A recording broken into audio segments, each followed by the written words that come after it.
Assalamualaikum warahmatullahi wabarakatuh. Kaya kemanten diselawati tapi gak ono rewange. Alhamdulillah. Wassalatu wassalamu ala Rasulillah Sayyidina Muhammadin sallallahu alaihi wasallam ibni Abdullah wa ala alihi wa ashabihi wa mawalah amma ba'du. Pimpinan acara yang sangat kami hormati, yang terhormat Bapak-bapak Umarok keseluruhannya yang kami hormati, lebih-lebih al-mukarramun wal mukarramat, para Bapak Kiai, para alim saking pundi-pundi daerah, utaminipun al-mukarram Romo Kiai Haji Muslihuddin Abbas. Sedaya kemawon ingkang kita dherekaken lan kita hormati, ugi ingkang selalu dipun mulyakaken dening Allah Subhanahu wa taala. Bapak-bapak asatidz, ibu-ibu ustadzat yang sangat kami hormati, para santri kakung putri yang tercinta dan yang sangat berbahagia, dan mudah-mudahan secara keseluruhan benar-benar menjadi minas sholihin sholihat. Al-Fatihah. Bismillahirrahmanirrahim.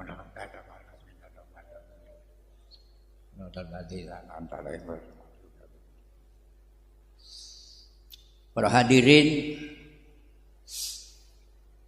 wong mondok, kula niku nggih mondok salam tenggene Mayan. Setahun niku dunggahno ping 5. Tak ira jeneng mulih ngoten jeneng ngono. Nggih, sing deleh Hadratus Syekh. Kowe kudu manggon kelas kene lali. Nggih. Nggih langsung mangken. Pirang dina rawuh kon kudu ngalih nang kelas iki. Setahun munggah ping 5. Tadi mboten duwe rapor blas.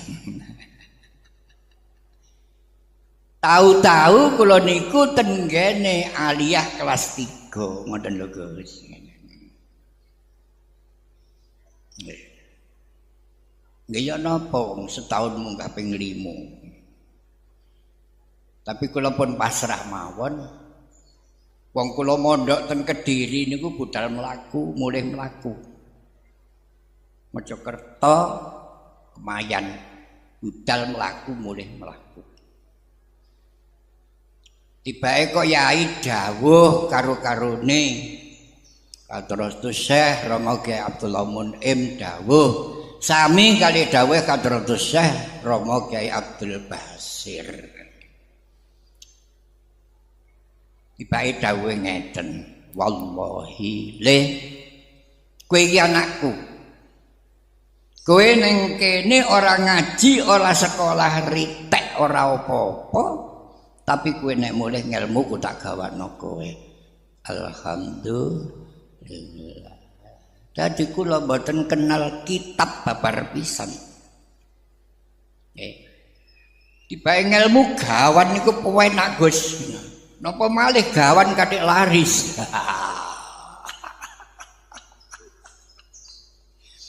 Ya Allah. Cuma ten ngriku niku dikongkireni kalih kanca. Kanca setunggal kelas 3 niku kathahe swidak. Kanca protes. Bagaimana terjadinya kok sampai 1 tahun naik kelas 5 kali. Terus diminta ujian akhir tahun niku ten latare masjid. Mboten ten jero kelas. Lah ingrah niku kula niku sing beling dideleh nomor swidak. Ati kula niku nggih miskil. Lah nek didelen nomor 60 kok ana pertanyaan gak wurung nomor 60 terus. Tenampar ditulis yuk romul mar'u fil imtihan yuk romul mar'u auyuhan. Hati-hati. Ya mergo imtihan iki ana sing naik, ana sing jeblok. Nisore ditulis Zaid karo Karim, jadikan kalam yang sempurna. Tibake kuwabeh kongkon nulis ning nampur. Arek 59 nulis Zaidun Karimun. Lah kula aku kok nek nulis Zaidun Karimun tetep nomor 60. Tak tulis Zaidun Karimin. Nggih. Malih guru saking pundi-pundi niku jumeneng ten sanding nampur. Sapa sing nulis Karimin? Kula ngajung kabeh ndudingi kula. Kene malih nomor 1 kula.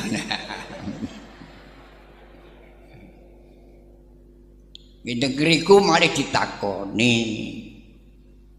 Apa gak ngerti jadikan kalam yang sempurna? Nggih ngertos. Lah kok Zaidun Karimun dadi Zaidun Karimin? Terkipe piye? Zaidun mubtadaun marfuun bil ibtida. Wa alamatu rafihi dhammatun dhahiratun bi akhiril anasban musrad. Kal kafu karfu jarin. Rimin majrurun bil kaf. Walamatu jarihi kasratun dhahiratun bi akhirih li annahu ismun mufrad. Wal jumlatu minal mubtada'i wal khabar la mahalla laha minal i'rab li annaha jumlatun musta'nafatun. Manane Zaidun utawi Zaid iku karimin kaya rim.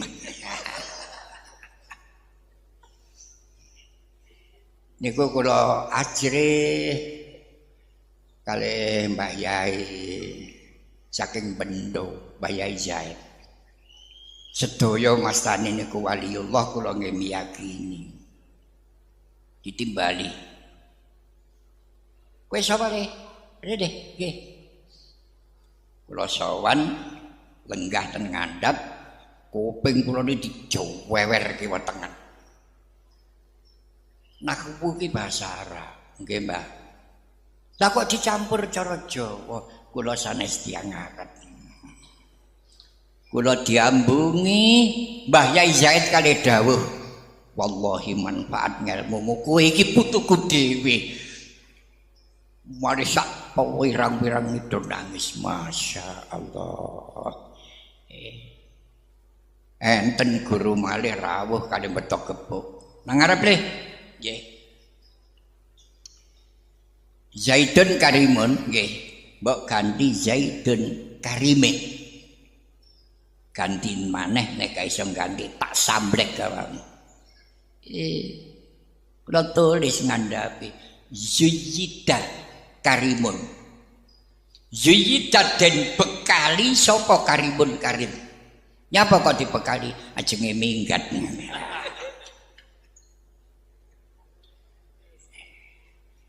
Wonten malih Ustaz nggih ngoten betok gepuk wis pisan kas buyar jarene. Tapi nek gak iso nambahi tak samblek ngarepe wong akeh nggih. Ngoten. Kula tulis ngandhape. Yada Karimin. Maesana sira yada Karimin ing tangane Karim. Nyapa kok dipaes-paesi terus ajeng dadi nganten. Konco 59 nangis bareng. Angkat tangan. Tidak tanggung ada pertanyaan bagaimanapun. Nah, udah didhawuhi guru. Nggih, Pak. Nang dhuwur meja kae. Sarung rokodi. Nggih. Rokok rokbal. Nggih. Kitab rong tumpuk nggih, duit tanpa hitungan. Iku hadiahmu. Nggih Pak kula tak anu taten jeding ya. Oleh hadiah niku langsung nyingkrih mantuk nang Mojokerto mlampah kula. Mboten kok hadiah terus kula tampani ngarepe wong akeh mboten. Ambiyen dereng tapekan ten sepeda motor kanca-kanca niku nyusul ten Mojokerto, engko sepeda pancar niku. Diharep-harep bapak-bapak guru Kang nggih mriku. Bapak-bapak guru niku mular, piye oleh hadiah kok melarikan diri. Kula mboten rumangsa pinter kaya. Terus iki piye? Rokok ki, kula mboten kathah rokok. Sarung duka kersane panjenengan. Kitab kula mboten tau ngaji jadi nggo kanca-kanca. Duit duka kagem sinten mawon. Ya wis manfaat ngelmumu alhamdulillahirabbil alamin. Nah, kula ing rene sing dawuh kekalihe Rama Yai dadi kula matur alhamdulillahirabbil alamin. Kula mulih mboten gawa kitab mboten beto napa-napa. Nggih beto awak tok ngeten iki. Tibake nggih terbukti napa sing didhawuhna Rama Yai hasil. Menawa saka dene niku mondok niku nek jare kula ya gak mergo gethune. Mergo gumantunge ati tenggene Rama Yai sing didereki. Keluargane Rama Yai insyaallah hasil. Nggih. Insyaallah hasil. Enten cerita. Wonten kula critakno asmane Kediri, Gus. Enten Kiai Ampuh niku biyen mondok ten Kediri niku kali Rama Yai. Wis le kowe gak usah ngaji, gak usah sekolah. Kowe tak bagai ngeritno jaran ambek angon jaran. Kok kira-kira ten mriki Al Mukarram Rama Kyai Haji Musyrifuddin Abbas dawuh ngoten langsung mulih. Langsung mulih. Saestu pendinten ngarit, pendinten angon jaran. Akhire Yai dawuh, awakmu sawana Gusmu nang Blitar. Putrane Yai sing teng Blitar. Gawa jaran. Maksude Yai niku jane cepet gawa jaran. Tibae nang Blitar jarane dituntun. Mboten cita Blitar Kediri. 3 dina kait pangsul. Didukani nggih nglempoh. Wong dikongkon gawa jaran ya sampai 3 dina kawe teko. Nyun sewu Yai nggih nyuwun ngapunten. Wong panjenengan oleh dawuh nggawa jaran. Mboten numpak jaran. Mulane jenengan didhawuhi Yai lek pun salah paham. Nggawa jaran. Jenengan mboten dawuh numpak, mboten wani Yai numpak. Langsung damel surat. Wis surat iki terno nang Gusmu numpak jaran nggih. Sowan dateng mriko. Tibae unine surat arek iki peken mantu. Dit mergo arek iki temen. Gak dikongkon numpak jaran ya gak numpak dituntun. Ya apa ki peken mantu. Dadi Yai hebat terkenal. Nggih. Bareng wis dadi mantune dilokno kanca-kancane, enak ndi Gus numpak jaran karo numpak jaran kepang. Ya enak numpak jaran kepang wong sikile iso mancik lemah. Subhanallah, pirang-pirang kaya ngoten niku. Ngapunten Rama Yai niki nembe mantu. Namine mantune Gus Mubarok. Kula malih kemutan beberapa kitab Sing teng mriku enten tulisane napa ngarani mboten jenenge Kamakola Ibnul Mubarak. Tadi jenenge mboten disebut. Kamakola Ibnul Mubarak. Ya muga-muga Gus Mubarak iso kaya ngono. Allahumma amin. Tadi tak critakno pisan masalahe mondok. Nah teng mriku kalih Rama Yai didhawuhi aku iki duwe tanduran anggur akeh 1 hektar. Anggur iku ilang sitok tak usir awakmu.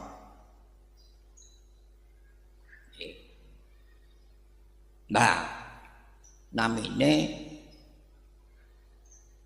Mubarak niku boten ganteng kaya mantune Yai Lik. Nurut dongengan namine Mubarak niku rupane ireng, dibuhi elek. Nggih. Nggih. Mumbele ndlewer.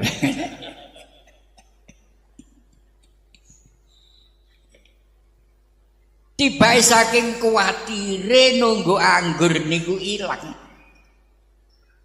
Nek bengi mboten tau sare. Mumet mawon ten kebonane. Kali maca selawat mumet. Dadi lawa nggih mboten wantun mara wong-wonge melek terus. Bareng ten kebon niku suwene 3 tahun. Rama Yai kali Bu Nyai kali putrine. Pol ayune putrine niku. Jak nyambangi. Lajeng didhawuhi karo Yai, matur nuwun oleh menunggu anggur selamat gak ana gangguan apa-apa, tapi aku pekno anggur sing mateng. Ya Allah, nggih langsung dipekno mawon.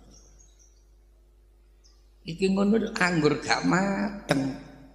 Wong kongkon ngepekno mateng kok dipekno ngene. Dipekno maneh. Dudu iki anggur mateng dipekno maneh kliru terus. Dicukane. Kok cik goblok kemuh. Kon kok gak ngerti gambar anggur entah karo anggur mateng. Apa sebabnya? Nggih selami 3 tahun Rama Yai kula blas mboten tau ngincipi. Dadi kula niki terus terang goblok mboten ngerti anggur mateng kali mboten mateng. Kira-kira aku sing nunggu ya. Nah, langsung Yai niku ndrodos luwe. Cocok tak pek mantu. Yang ini iki santri istimewa. 3 tahun anggur gak ngincipi blas. Kira-kira dijajari arek perawan masih 3 tahun gak wani ngincipi. Masya Allah. Wangsul putrine didhawuhi. Enak. Aku wis gak iso ndelek pilihan maneh. Awakmu iki ya apa tak gandengno dadi bojone Mubarak. Ya Allah. Kula nderek abah mawon. Nah.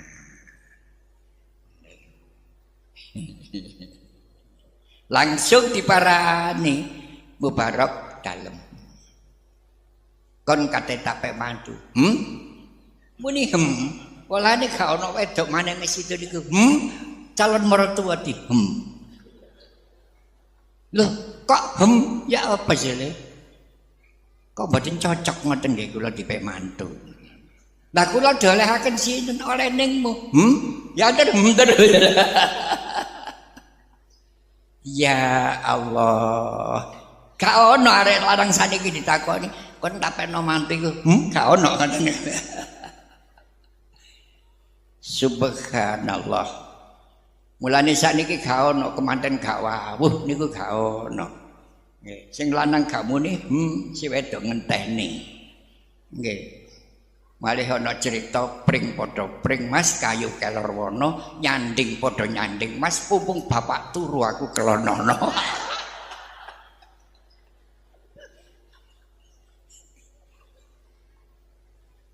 Astagfirullahaladzim. Saestu dipek mantu. Nggih. Dipek mantu wedi karo si wedok niku wedi. Si wedok niku kasih sayange nemen. Nggih. Numpak dokar bareng. Si wedok ngumburi depan ame sing lanang. Sing amine Mubarak niku ngantuk mawon. Nek ana ketheke dosa pisah tangan sing wapuh. Nek ngucapi kalimu ni bismillahirrahmanirrahim sing lanang alhamdulillahirabbil alamin. Umbelin drewer dosa pisah. Bismillahirrahmanirrahim. Alhamdulillah. Ngoten terus. Miler ngoten dosa piye mesti wedok bismillahirrahmanirrahim. Alhamdulillahirabbil alamin. Aja dikira Mubarak ngene.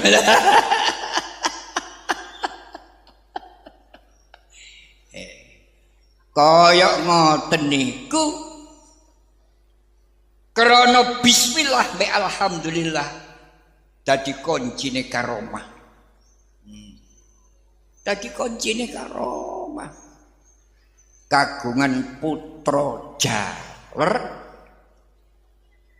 gak niru bapakne niru ibuke lanang tapi rupane wayu saking gantenge. Dijenengno Abdullah. Ngoten niku beberapa kitab kathah sing dawuh Kiai Abdullah niki. Cuma ten ngriku mboten enten namine Abdullah, sing ana niku Kamakola Ibnul Mubarak. Dadi awake gak disebutno masih rupane ganteng luar biasa. Bapakne masih rupane kaya ngoten wong bapakne. Tadi tetep sing disebut niku Kamakola Ibnul Mubarak. Mula sangka dene niku panjenengan sedaya monggo wa'budullaha wa la tusyriku bihi syai'a wa bil walidaini ihsana. Wong niku ngibadahi bagus, nah wong tuwa gak iso bagusi. Niku jenenge wong ibadahe gak diterima karo Gusti Allah. Nah wong tuwa apik tapi gak ibadah, kesasar laku. Dadi yo ibadah tapi wabil walidaini ihsana hasil nek kaya ngoten. Dadi mulane ten pondok niku gampang ten pondok. Buktine kula ngoten lho. Setahun dungano ping 5 sampai gak duwe raporet. Tapi dawuh kiai wallahi awakmu iki anakku. Nggo kene gak ngaji gak sekolah gak apa-apa. Nek mulih ngelmuku tak gawakno. Nah, kula nek ngomong lah kaya kiai ngene-ngene, kaya kiai tapi gak ndek kitab kula niku kadang dompleng-dompleng. Pun saniki kula matur. Situasi kaya ngeten iki. Nggih. Lho wae nggih beto masker. Nggih. Tibake ngeten iki gedhekno ganjarane kula kalih panjenengan. Siji atiullah, taat dhateng Gusti Allah.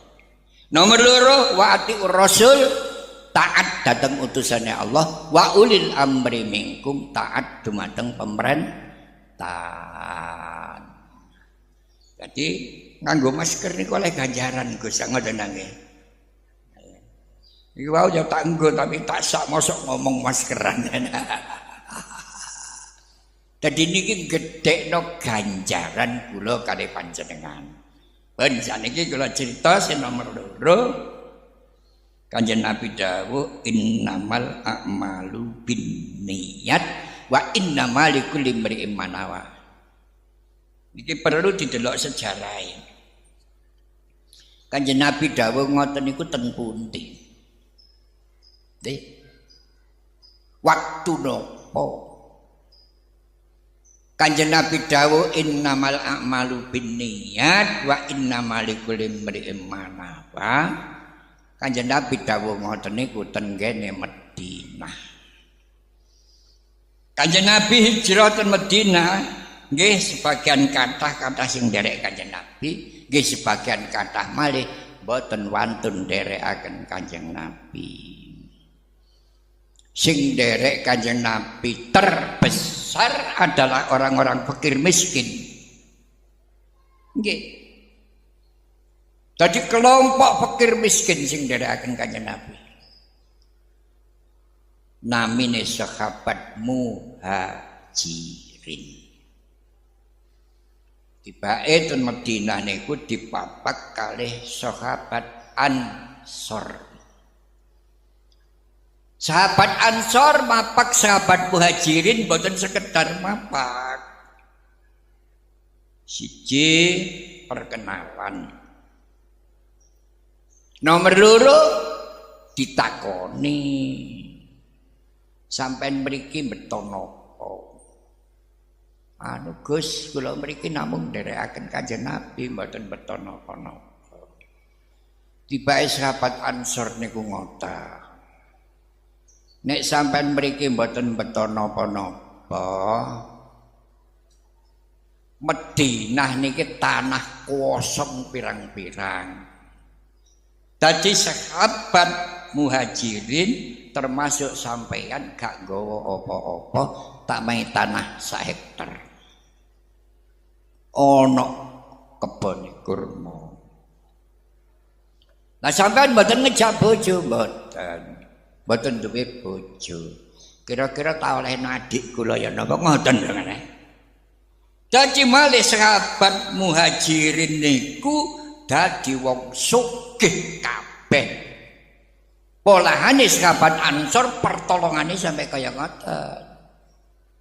Mulane Madinah sampai sakniki kelihatannya terkaya daripada Mekah. Saestu. Bareng kaya ngoten sahabat sing boten nderekaken niku krungu kabaran kaya ngoten, akhire kathah sing nututi hijrah. Mulane Kanjeng Nabi terus dawuh innamal a'malu binniyat wa innamal likulli imri'in ma nawa. Faman kanat hijratuhu ila Allahi wa rasulih wa hijratuhu ila Allahi wa rasulih wa man kanat hijratuhu lidunya yusibuha au imra'atin yankihuha. Masih sampean mondok mriki nggih ngoten. Nek mondok sampeyan niku ana keniatan tahu kuning, tahu Kediri, kitab kuning, kitab santri, ayo ngaji rino lan wengi ambek nglirik anake yai. Iku ngelmune yo oleh ngono. Engko ya dalana santri sing ayu-ayu bareng. Dadi Kanjeng Nabi dawuh kaya ngoten niku nalika ten Mekah. Mulane wong Mekah sakniki kata wong sugih Mekah lho ngoten.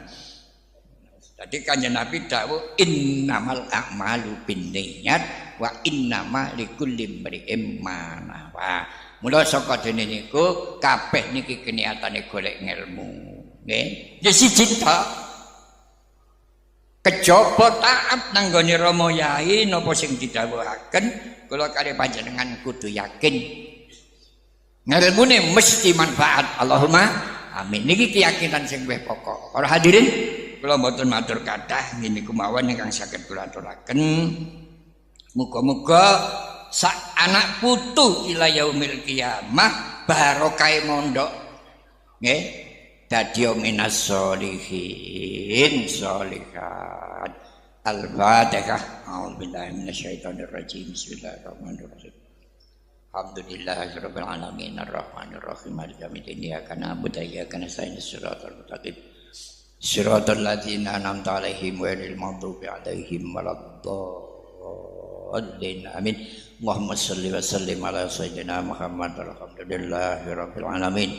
Ya kabiru antal ladzi la yahtadil wasifuna liwasfi azamatihi bihaqqi butuhun